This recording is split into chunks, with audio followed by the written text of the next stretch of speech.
Welcome to my vlog. So ngayon guys, for today's video mag-unbox tayo ng charger na galing Ugreen.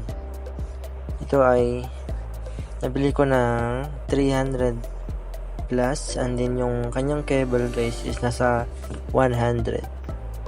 So nasa 400 plus po yung binayaran ko dito. Dahil yan lang po yung laman niya at yan lang po kasi ang aking binili. So yan po yung kanya charger head. So 20 watts po yan. So yan po yung mga specs ng charger. So foldable siya na mini fast charger, 20 watts. So napaka handy siya guys, na pwede siyang gamitin sa galaan or pag magta-travel kayo, kasyang-kasyan sa maliit lang na bag. So dahil nag-discount ngayon ang Shopee, nabili ko lang siya ng 300 plus tong kanya charger head. And then yung cable naman is nasa 100 plus lang din. So actually guys, yung price talaga nitong head charger na to na 20 watts Ugreen is nasa 450 pesos siya. So nag-discount siya, so nabili ko lang ng 300 plus. And then yung cable naman is nasa 150 ata yan. So napamura ko dyan guys.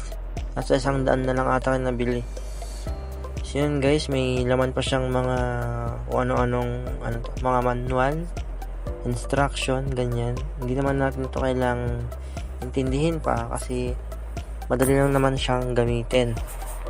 So hindi natin kailangan itong basahin. Wala namang importanteng dito kasi user instruction.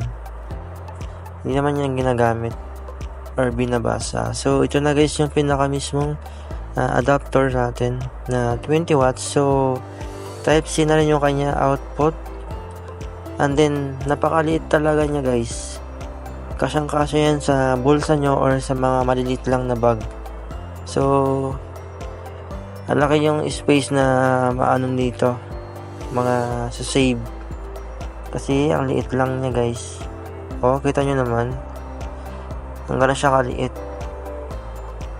So kahit ganyan guys na kaliit is napaka fast charger niya, 20 watts. And then ito naman yung kanya cable na nabili ko. So 60 watts din yung kanya capacity nito na pwedeng adapter na pwedeng igamit dito. Nasa 60 watts. So yan guys, mas maganda kasi yung brand na pagbilhan nyo na kaysa naman yung bibili pa kayo ng mga hindi branded. Ang pangit naman guys, masisira naman agad. So may instruction din siya. Diba guys, ang haba pa, na ibang mga babasahin, hindi naman yan binabasa. Ang gagawin natin dyan, so yan naman guys, napakadali lang naman siyang gamitin. And then ito nga guys yung kanya type C input in output na yan guys, para siya lang type C. Yan kasi makabagong fast charger cable natin ngayon. So nylon pala yung kanyang pinaka covered sa kanyang wire. So napakasulit guys, ang ganda, talagang matibay.